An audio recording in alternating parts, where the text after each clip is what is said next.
బేహద్ పరం మహాశాంతి. శివరాత్రి సందర్భంగా సాక్షి వేణు లైవ్లో చెప్పినటువంటి ముఖ్యమైన సారాంశము, ఈరోజు శివరాత్రి మహాశివరాత్రిగా పర్వదినంను ఉత్సవంగా జరుపుకుంటూ ఉన్నారు. ఈ యొక్క ఉత్సవము మనల్ని శ్రేష్టంగా తయారు చేస్తుంది అని భక్తులు అనుకుంటారు. జ్ఞానుల విషయం అర్థం చేసుకోవటానికి శివుడి యొక్క మహత్యాన్ని గ్రహించాలి, శివశక్తుల్ని గురించి గ్రహించాలి, శివత్వం గురించి, జీవుడే శివుడుగా అవ్వటము గురించి తెలుసుకుంది. ఎందుకంటే శివుడే జీవుడైపోయాడు. యథార్థమైన అర్థము మనము గ్రహించాలి. శివుడే సత్యము, శివుడే అనంతము. కనుక ప్రతి ఒక్కరిలో శివుడి యొక్క అంశ, శివుడి యొక్క పవరు ఉన్నది. అందుకని ఆయన రచన కాబట్టి మీరు కూడా శివుళ్ళే. దీని యొక్క యథార్థ అర్థము శివయోగం గురించి తెలుసుకోండి. ఈరోజు పూర్తిగా ఈ యొక్క జ్ఞానంను బుద్ధిలో ధారణ చేయటానికి ప్రయత్నం చేయండి. మీకు ఈ విషయం తెలపటానికే ఆధ్యాత్మిక పరంపరగా అర్థాన్ని గ్రహించండి. భారతీయ ఆధ్యాత్మిక పరంపరలో శివుణ్ణి పరమ చైతన్యంగా, సర్వోత్తమ వాస్తవికత రూపాన్ని గ్రహించాలి. జీవుడు ఎప్పుడైతే చైతన్యం అవుతుందో వ్యక్తిగతంగా అర్థం చేసుకోవాలి. అభివ్యక్తి మిమ్మల్ని మీరు తెలుసుకోండి. ఎవరైతే జీవుడిగా ఉన్నారో ప్రాణి, వాళ్ళే వారికి క్షమత అనేది ఉంటుంది. శివుడు సమానంగా కావాలి, శివత్వాన్ని పొందాలి. అనగా శివుడే జీవుడు రూపంలో, సాధారణ రూపంలో వచ్చారు అంటారు. అందుకే 28 అవతారాలు ఉన్నాయి. శివుడి యొక్క అంతిమ లక్ష్యం శివత్వాన్ని పొందటం. వాస్తవంగా మనం శివరాత్రి, మహాశివరాత్రికి తేడా మనకు బాపూజీ చెప్పారు. శివుడికి, మహాశివుడికి, పరం మహాశివుడికి వ్యత్యాసం కూడా చెప్పారు. శివుడికి సమర్పణ అయితే పూర్తిగా ఆ సంకల్పం తీసుకోవాలి. శివత్వాన్ని ఎలా పొందాలి? ధ్యాన యోగము సాధన పరిపూర్ణంగా కావాలి. ఎప్పుడైతే దీని యొక్క యథార్థార్థం తెలుసుకుంటారో, యథార్థ జ్ఞానంతో యథార్థ యోగము అర్థం అవుతుంది. శివుడే జీవుడైపోయాడు అంటే మనమందరం కూడా శివుళ్ళమే. సీదా ఇది శాస్త్రాల్లో చెప్పినదే. మీకు ఈ యొక్క వర్షం లభించకపోతే విభిన్న ఉపనిషత్తుల్లో, వేదాంతాల్లో, తంత్ర గ్రంథాల్లో ప్రతిపాదించబడి ఉన్నాయి. శాస్త్రీయ సందర్భంలో అర్థం చేసుకోండి, ఉపనిషత్తుల్లో అర్థం చేసుకోండి. అహం బ్రహ్మస్మి అనగా నేను బ్రహ్మని. ఉద్వేషణ మనకు కొన్ని దార్శనిక పుస్తకాల్లో ఆత్మయే బ్రహ్మ స్వరూపము అని, అహం బ్రహ్మస్మి అని చెప్తూ ఉంటారు. మనకు బాపూజీ కూడా చెప్పారు, మీరు బ్రహ్మస్వరూపము. బ్రహ్మస్వరూపము అంటే లైట్ స్వరూపం. విశేషమైన స్థితి ఇది. ఆ బ్రహ్మస్వరూపానికే ఉత్సవం. మనం ఏం చేయగలం? ఎక్కడ ఉపాసన ఎలా చేయాలి? సాధన చెయ్యాలి అంటే దాని గురించి పూర్తిగా తెలుసుకోవాలి. కేవలం ఒక శారీరక రూపంతో తెలుసుకోవటం కాదు. మనము చింతన చేస్తూ ఎంతవరకైతే గ్రహిస్తూ ఉంటామో శివుడే బ్రహ్మ, పరబ్రహ్మ, ఆ స్వరూపమే ప్రతి ఒక్క ఆత్మకి వస్తుంది. ఇదే వాస్తవికంగా స్వస్వరూపము. ఈ అనుభవం చేసుకోవాలి. ఇక్కడ అయితే మాండూక్యోపనిషత్తులో కూడా చెప్పారు. ఆం ఆత్మ బ్రహ్మ, ఆత్మ హి బ్రహ్మ, వాస్తవ స్పష్టం ఇదే అని. మన ఆత్మ బ్రహ్మలో స్థితి ఉన్నది. ఆత్మకి బ్రహ్మకు భేదం అనేది లేనే లేదు. ఎప్పుడైతే ఈ అద్వితీయంగా విషయాన్ని తెలుసుకుంటామో అప్పుడు మనం శివుడము, అంశస్వరూపము, శివస్థితి, పరమాత్మ స్వరూపము అని ఆధ్యాత్మిక అర్థాన్ని గ్రహించగలుగుతాం. ప్రతి ఒక్క జీవుల్లో శివుడి అంశ విరాజమానమై ఉన్నది. మీ లోపల ఆ దివ్య శక్తిని మీరు గుర్తించాలి. ఆత్మ సనాతనం, దీనికి యొక్క హద్దును గుర్తించాలి, తెలుసుకోవాలి. మన యొక్క జీవుడు అనంత స్థితిని గుర్తించాలి. మన యొక్క శివత్వాన్ని గుర్తించాలి. ఉన్నతి స్టేజ్లోకి మనం చేరుకోవాలి. చైతన్యము అనగా శివుడి యొక్క ప్రాప్తిని పొందటం. బ్రహ్మాండంలో ఒక రహస్యమయమైనటువంటి ఊర్జ, దీనితో మనము జగత్తును నడిపించే వాళ్ళం. శివుడు అంటే వైజ్ఞానికంగా కూడా పేరు అనేది తెలుసుకోవాలి. ప్రాచీన కాలంలో ఋషులు, మునులు, సంత్ మహాత్ములు అజ్ఞాత శక్తి కూడా ఉండనే ఉంది. శివుడి యొక్క ఊర్జ ప్రతి జీవుల్లోనూ హాజరయ్యి ఉంది. కనుక మనము గుర్తించాలి, శివత్వాన్ని పొందాలి అనగా శివుడు లాంటి స్థితిని పొందాలి. శివుడు ఎన్ని రూపాల్లో ఉన్నారు? ఆకారి మరియు సాకారి. ఈ మూడిటి యొక్క భేదాన్ని తెలుసుకోవాలి. నిరాకారిగా పరంధామంలో బ్రహ్మస్వరూపంలో ఉన్నారు. ఆకారిగా శివశక్తి రూపంలో, సాకారంగా శంకర్ పార్వతి రూపంలో హిమాలయాల్లో ఉన్నారు. శివత్వము అంటే శివుడులాగా కావటం. శివుడు కేవలం ఒక దేవత కాదు, విశేషమైన వ్యక్తిత్వము కాదు, ఆయన యొక్క ఊర్జ. ఎక్కడైతే మానవుల లోపల ఈయన యొక్క శేషము ఉంటుందో, మనసు ఉంటుందో, శరీరం ఉంటుందో, మోక్షమును పొందగలుగుతారు. కేవలం శుద్ధ చైతన్యంలో శివత్వాన్ని పొంది ఉండటం, ఈ మార్గంలో ఆత్మ సాక్షాత్కారంను పొందుతారు. శివత్వాన్ని ప్రాప్తి పొందటం కోసం ఆత్మచింతన, ధ్యానము అవసరము.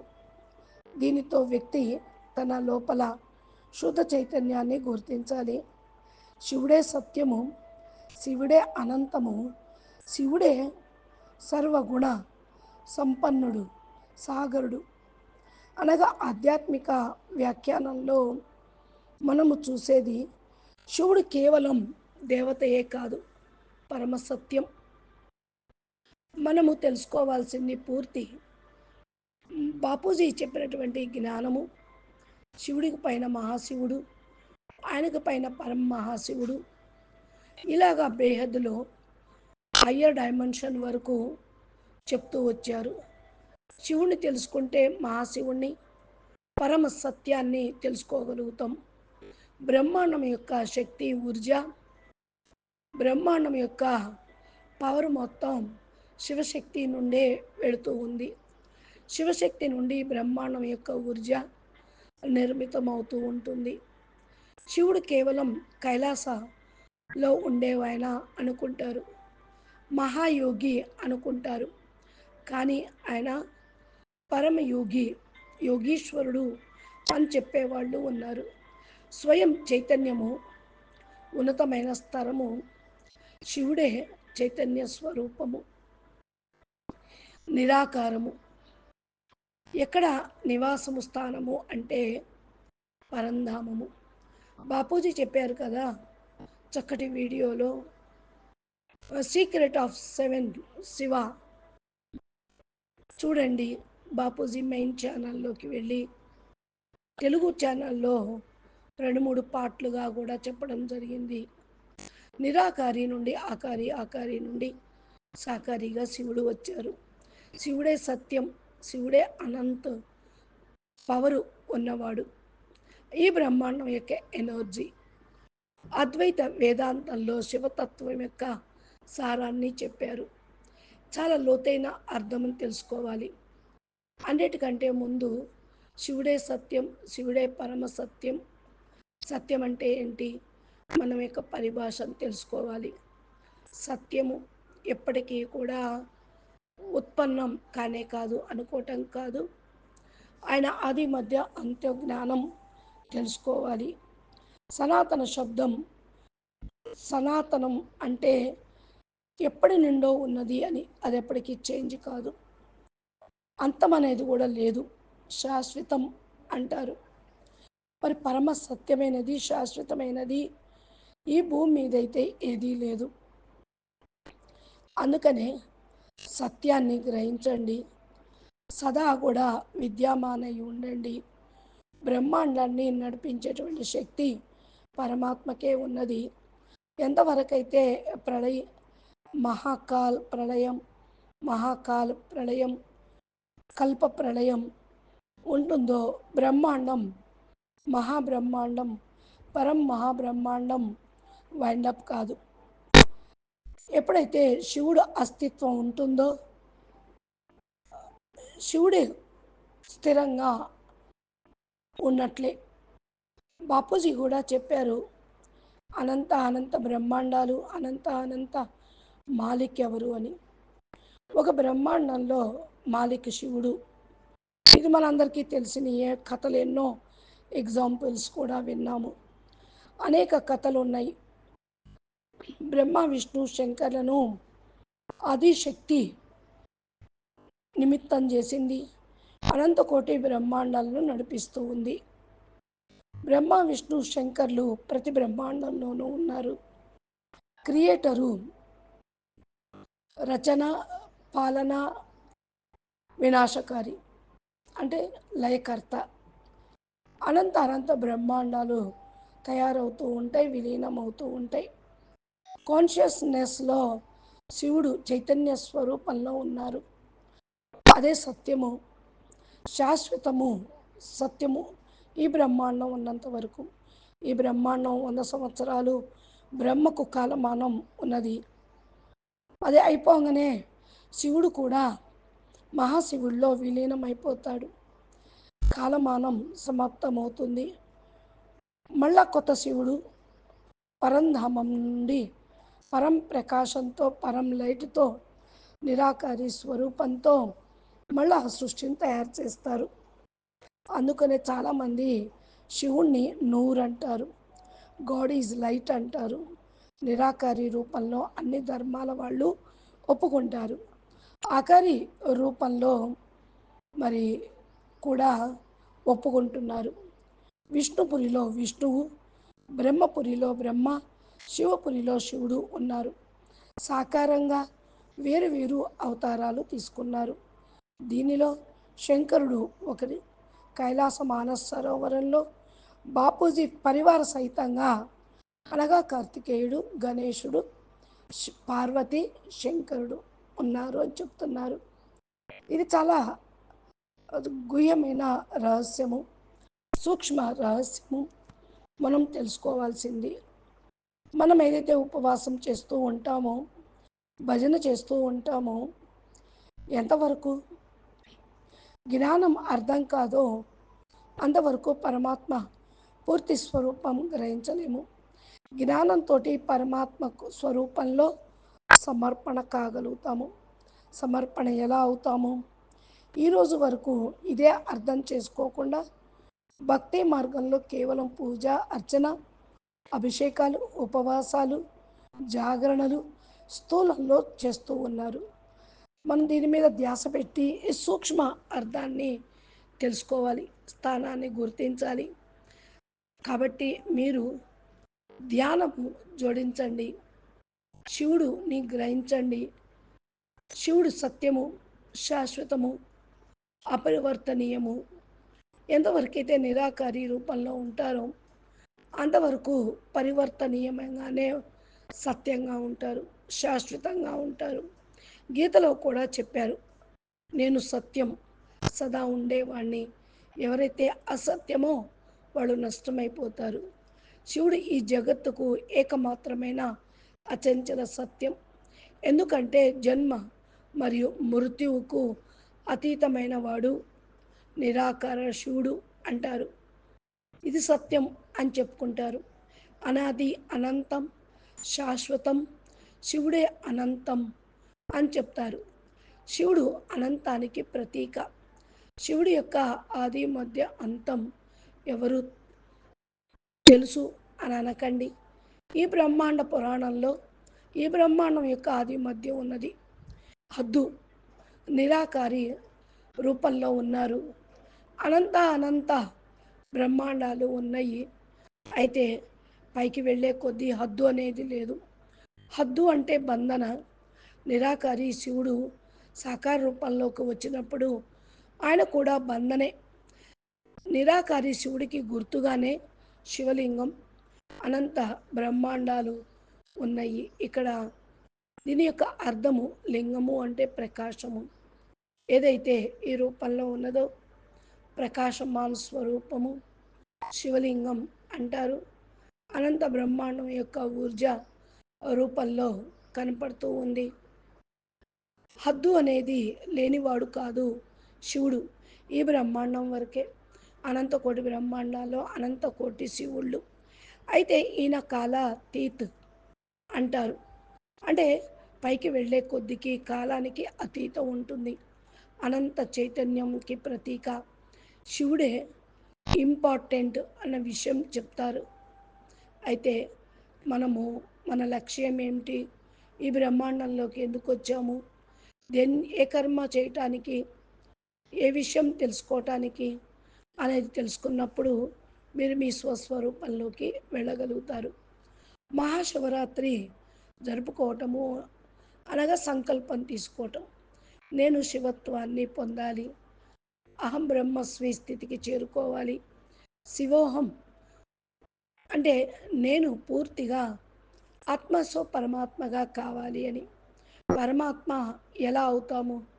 పరమతత్వం, పరం లైట్, పరం ప్రకాశాన్ని మనం ధారణ చేసినప్పుడు ఆ ఊర్జాతోటి మనము పరమాత్మ సమానంగా కాగలం. కాబట్టి ఇక్కడ ఒక ప్రశ్న అందరూ వేస్తూ ఉంటారు, శివుడు ఎందుకు మరి ఇలాగా జీవుడు కావాల్సి వచ్చింది అని అంటారు. ఆయన యొక్క పవరు రచనకు పంపించినప్పుడు రచయిత దగ్గర పవర్ లాస్ అవుతుంది. అంటే అప్పుడు డౌన్ఫాల్ అవుతుంది ఊర్జా. శివుడితోటి జోడించినప్పుడు పవర్ అంతా వెళ్ళిపోతుంది కదా. ఎందుకు జోడించలేకపోయారు? మనకు తెలుసు, పడిపోయాము అని. ఇప్పుడు మనము జీవ బుద్ధి నుండి పరమాత్మ బుద్ధి, శివ బుద్ధిలోకి వెళ్ళిపోవాలి. అనంత శక్తులకు మాలిక్, సర్వశక్తివాన్ యొక్క అంశలము శక్తిహీనంగా ఎలా అయ్యాము అనే ప్రశ్న వేసుకుంటే మనకి తెలుస్తుంది. మనము అనేక జన్మలు తీసుకొని అనేక కర్మల ఖాతాలు, కర్మ బంధనాలు తయారు చేసుకొని కూర్చున్నాము. సంకల్పము శివుడు సమానంగా కావాలి, శివత్వాన్ని జాగృతం చేసుకోవాలి. అహం బ్రహ్మస్మి అనుకుంటూ దివ్యాత్మ, పరం ప్రకాశ స్వరూపాత్మని, పాయింట్ ఆఫ్ లైట్ అనుకోవాలి. జీవబుద్ధి కాదు, శివబుద్ధి కలిగి ఉండాలి. శివుడే శక్తి కంబైండ్ స్వరూపంగా ఉన్న శివోహం యొక్క రహస్యాన్ని తెలుసుకోండి. నేను అంటే అర్థం శరీరం అని కాదు. నేను అంటే ఆత్మ, నేను అనంతాన్ని, నా రూపము బ్రహ్మస్వరూపము అని గుర్తించడం. అద్వితీయ వేదాంతంలో వేదాంతంలో కూడా అహం బ్రహ్మస్మి శివ్ అని రాశారు. మీ లోపల శివుణ్ణి గుర్తించండి, శివత్వాన్ని పొందండి. ఈ సందేశం సంకల్పంతో మీ బుద్ధిలో తెలుసుకోండి. అంటే మీరు బలహీనం కావద్దు, జీవుడైపోతారు. శక్తిశాలిగా అయితే శివుడైపోతారు. కాబట్టి మన జీవిత లక్ష్యం జన్మ మరణ చక్రాలకు అతీతంగా జీవన్ముక్తిని పొందటము. ఈ ప్రాప్తి పొందాలి అని అంటే మానవ జీవితంలోనే మోక్షాన్ని పొందాలి. 84 లక్షల యోనులు తిరుగుతూ తిరుగుతూ వచ్చాం. ఇంకా భ్రమించొద్దు. బాపుని బేహద్ జ్ఞానాన్ని పట్టుకున్నప్పుడు పరంపరం పరమాత్మలుగా కాగలుగుతారు. మిమ్మల్ని మీరు తెలుసుకోగలుగుతారు. అహం బ్రహ్మస్మి కాగలుగుతారు. బాప్ సమానంగా కాగలుగుతారు. పరమ సత్యాన్ని తెలుసుకోండి. అందుకనే సత్యం శివం సుందరం అన్నారు. ఆ రూపంలో మీరు తెలుసుకోవాలి. మీ లోపల మీరు జ్ఞానాన్ని ధారణ చేయండి. ఎంతవరకైతే మీరు ఆ శక్తిని పొందరో అంతవరకు మీరు కాలేరు. మీ లోపల శివుణ్ణి మేల్కొల్పండి. అంతేగాని శివుడు మందిరంలోకి వెళ్ళి పూజ చేయటం, అభిషేకం చేయటంతో సరిపోలేదు. ఆయన సమానంగా ఆ స్థితిలోకి చేరుకోవాలని లక్ష్యం. ఈ జన్మకో శివరాత్రి అంటూ ఈ జన్మలో మహాశివరాత్రి సంవత్సరానికి ఒకసారి వచ్చే దానిలో లక్ష్యం తీసుకోండి. మళ్ళా నెక్స్ట్ ఇయర్ వస్తుందిగా అలా అయిపోదాం అనుకోకుండా మీ ఆత్మ జాగృతి చేసుకోండి, దివ్య స్వరూపాన్ని పొందండి అంటూ ఉన్నారు సాక్షిబెన్. అచ్చా, పరం శాంతి, నమస్తే, ధన్యవాదాలు. బేహద్కే బేహద్ పరం పరం పరం మహాశాంతియే మహాశాంతియే మహాశాంతియే. నమస్తే. బాపూజీ దశరథ్ భాయ్ పటేల్ తెలుగు ఛానల్లో బాపూజీ రోజు అప్లోడ్ చేసేటువంటి వీడియోల్ని మీకు నోటిఫికేషన్ రూపంలో పొందాలి అంటే మా ఛానల్ని సబ్స్క్రైబ్ చేసి గంట సింబల్ని ప్రెస్ చేయండి. నోటిఫికేషన్ రూపంలో మీరు పొందవచ్చు. అచ్చా, పరం శాంతి, నమస్తే.